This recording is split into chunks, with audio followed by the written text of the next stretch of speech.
یہ ایک بڑا اہم سوال یہ اکثر پوچھا جاتا رہا ہے۔ اکثر ہماری جو مجالس ہوتی ہیں یا ایسے غیر رسمی نشستیں ہوتی ہیں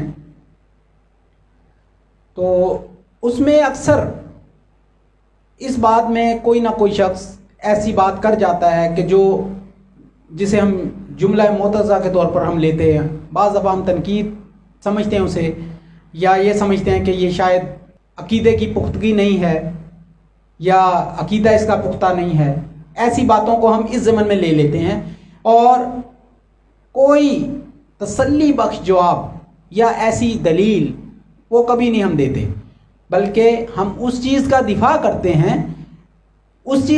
کرتے ہیں جو رائج الوقت ہوتا ہے، جو کچھ رائج ہوا ہوتا ہے یا جو ہم بچپن سے دیکھتے چلے آ رہے ہوتے ہیں، اسی کو ہم صحیح سمجھتے ہیں، اسی کا دفاع کرتے ہیں۔ سوال میں ابھی آپ کے سامنے رکھوں گا تو آپ سمجھ جائیں گے میں کیا بات کر رہا ہوں۔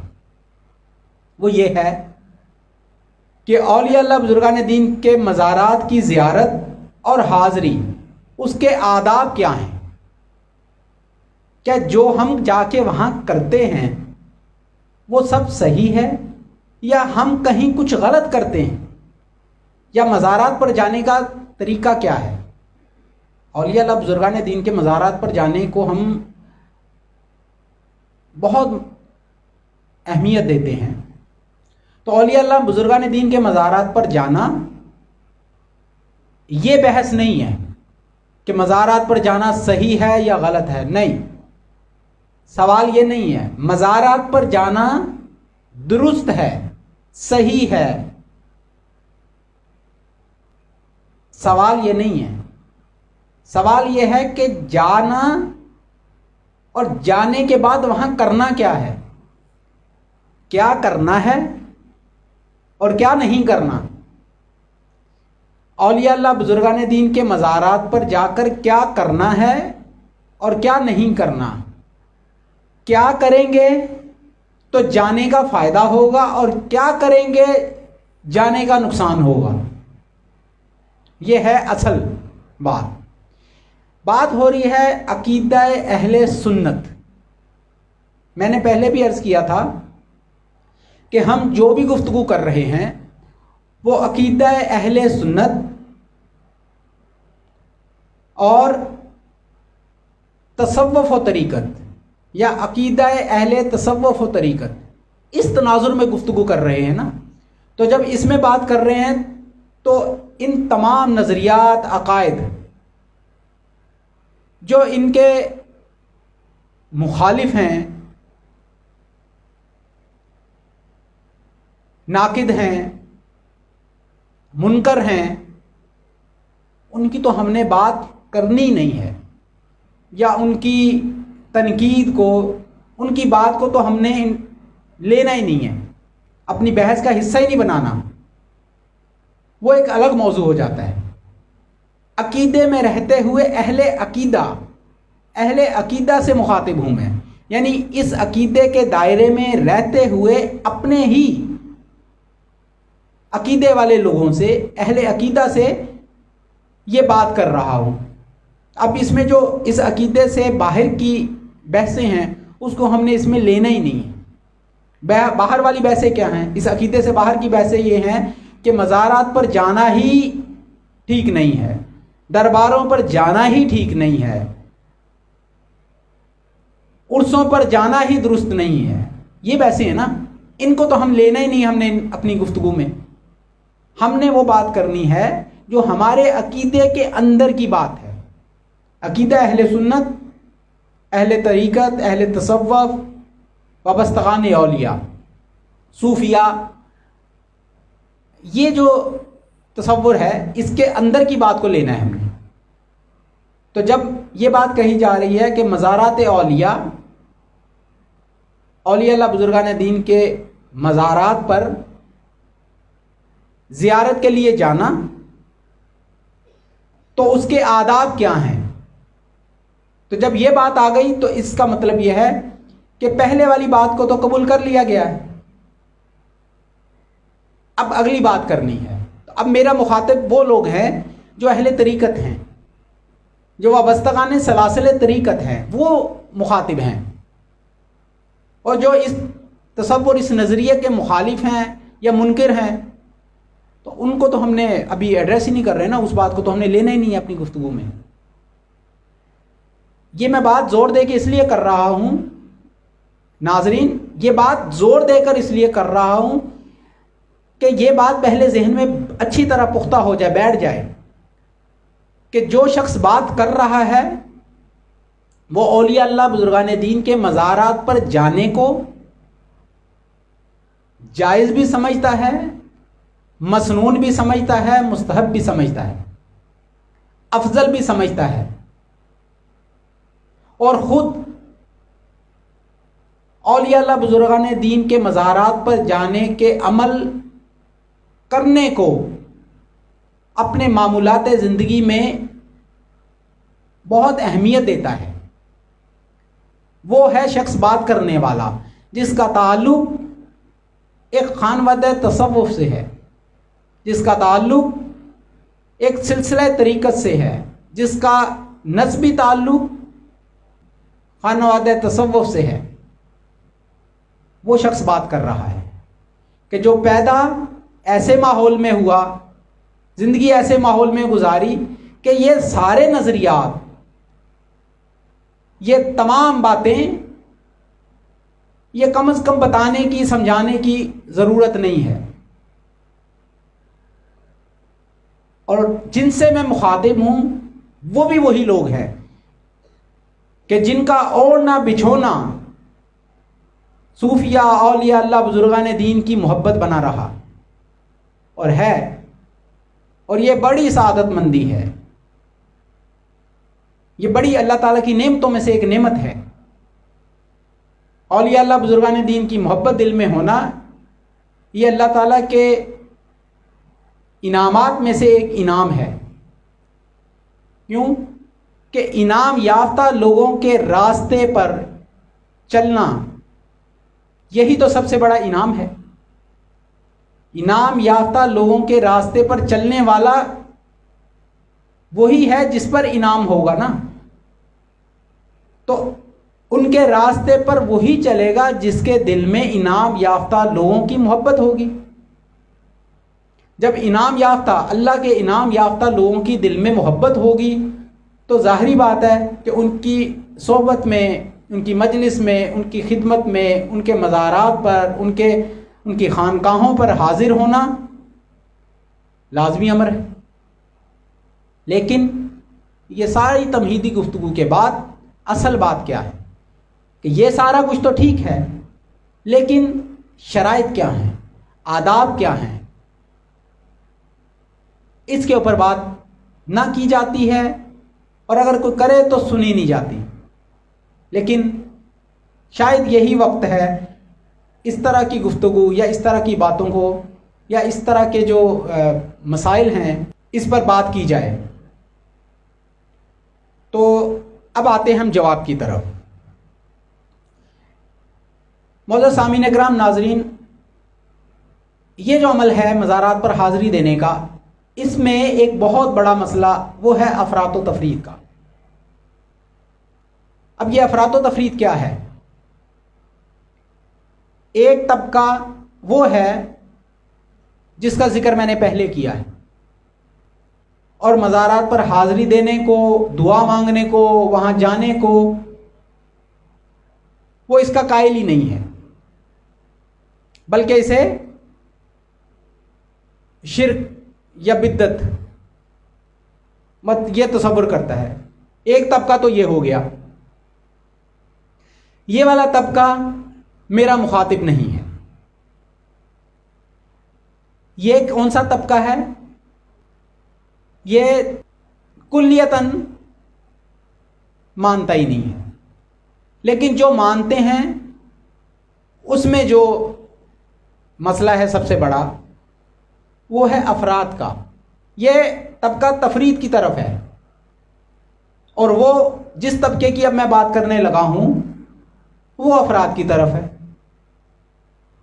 وہ افراد کیا ہے؟